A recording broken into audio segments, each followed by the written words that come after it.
नमो बुद्धाय। आप सभी साधकों को, उपासक उपासिकाओं को आज हम बताने वाले हैं कि मेडिटेशन विपश्यना क्यों ज़रूरी है। मेडिटेशन विपश्यना बहुत आवश्यक है जीवन में,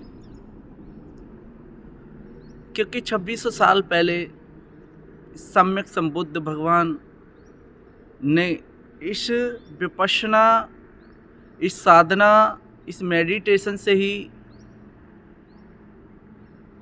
अनेक स्वयं का कल्याण किया। क्योंकि जीवन में विपश्यना इसलिए ज़रूरी है कि सामाजिक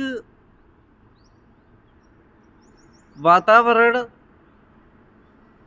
सामाजिक रहन सहन, सामाजिक शौक संगत आदतें में जब मनुष्य पड़ जाता है तो मनुष्य के जीवन में अनेक कठिनाइयाँ, अनेक संघर्ष करना पड़ता है और वो ऊब जाता है जिंदगी से। अनेक विकार उसके जीवन में आ जाते हैं। राग, द्वेष, ईर्ष्या, मोह, क्रोध, परेशानियां, कलेश, टेंशन इत्यादि वो अपनी जीवन में लेना स्टार्ट कर देता है और डिप्रेशन का शिकार हो जाता है। तब उसको ऐसा लगता है कि मुझे जीना नहीं है और वो जीने का तौर तरीका भूल जाता है और अपने जीवन में अनेक ऐसी धारणा अपना लेता है कि वो अपने जीवन को नष्ट करने के भी सोच लेता है। लेकिन उन कलेश, उन दुखों से वो कभी मुक्त नहीं हो पाता है। अधिक डिप्रेशन हो जाने के कारण उसको जीवन बहुत बुरा लगने लगता है। अनेक विकारों से वो ग्रस्त हो जाता है। शरीर का गंदगी है तो साबुन लगा के शरीर को धुला जा सकता है।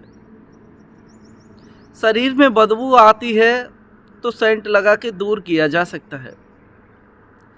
शरीर की सुख देने के लिए हम अनेक भौतिक वस्तुओं को उपयोग कर सकते हैं, मगर चित्त में भ्रांति, गंदगियाँ फैली, उनको हम भौतिक जिंदगी से उनको दूर नहीं कर सकते। चित्त की गंदगियों को तो सिर्फ हम साधना से,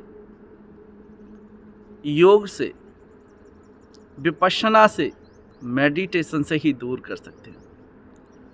मेडिटेशन से दूर करके हम अंदर, इस ब्रेन के अंदर, इस चित्त के अंदर, इस दिमाग के अंदर, इस मन के अंदर फैली गंदगियों को दूर कर सकते हैं। क्योंकि चित्त के अंदर फैली गंदगियाँ अगर साफ नहीं की, मनुष्य कितना भी ताकतवर हो, कितना भी बड़ा बलवान हो, एक दिन वो गिर जाएगा, पता भी नहीं पड़ेगा। लोग घर बनाते हैं, बड़ी बड़ी सरिया डालते हैं, लेकिन उन सरिया को भी जंग लग जाती है। एक दिन वो मकान, वो घर गिर जाता है। छोटी सी छिद्र नाव को डुबा सकता है। ऐसे ही मनुष्य का जीवन अगर राग, द्वेष, ईर्ष्या, क्रोध अगर मन के अंदर, इस चित्त के अंदर घुस गए तो मनुष्य का नष्ट होना स्वाभाविक है। उसे कोई रोक नहीं सकता। समय से पहले वो नष्ट हो जाएगा। अभी उसका समय नहीं आया, वो समय से पहले चल बसेगा। इसीलिए अपने विकार की गंदगियों को साफ करना है तो आपको साधना का, विपश्यना का, मेडिटेशन का सहारा लेना पड़ेगा।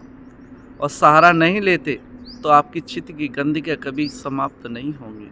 और चित्त की गंदगी को समाप्त करने के लिए आपको विपश्यना बहुत ज़रूरी है।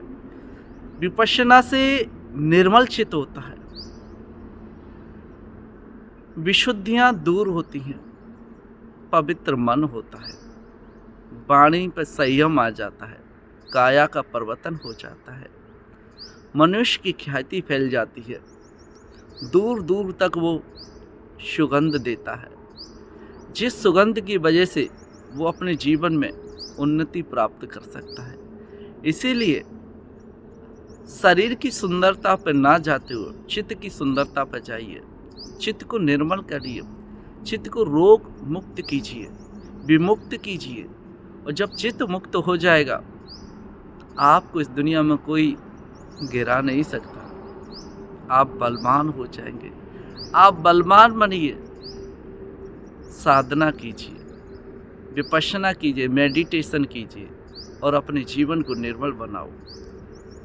क्योंकि जीवन को निर्मल बना के ही अपनी इन विकार, इन गंदगियों को साफ करके आप मनुष्य बन सकते हैं। अन्यथा भौतिक जिंदगी में हक और अधिकार लड़ते रहो, झगड़ते रहो, लेकिन एक दिन वो भी काम नहीं आने वाले। जितना आपका चित्त एक मित्रता की तरह, एक दोस्त की तरह साथ देगा, उससे भला तुम्हारा होगा। किसी दूसरे के साथ से भला जिंदगी में नहीं होता है। अपना शरीर भी नहीं है, ये भी हमारी बात नहीं मानता। कौन पुत्र, कौन पुत्री, कौन बेटा, कौन बहू, कौन किसको समझता है इस दुनिया में। सिर्फ धन और दौलत की दुनिया है। इसलिए अपने शरीर का निरोग बनाएं, स्वस्थ रखें, शरीर को पहचानें। अपना शरीर साथ देगा तो दुनिया तुम्हारा साथ देगी। इसीलिए इस विपश्यना को आप कीजिए। और कभी भी यावतमाल ज़िले में ये विपश्यना सेंटर है, महाराष्ट्र स्टेट है। आपको कभी मौका मिले तो आप ज़रूर आएँ और अपनी चित्त की शुद्धि का उपयोग करें। ये साधना अपने बच्चों में भी डालें, क्योंकि साधना से ही मन शुद्ध होता है, विकारों की परत हट जाती हैं, गंदगियाँ नष्ट हो जाती हैं और चित्त निर्मल हो जाता है। मन में अनेक प्रकार की शांति मिलती है।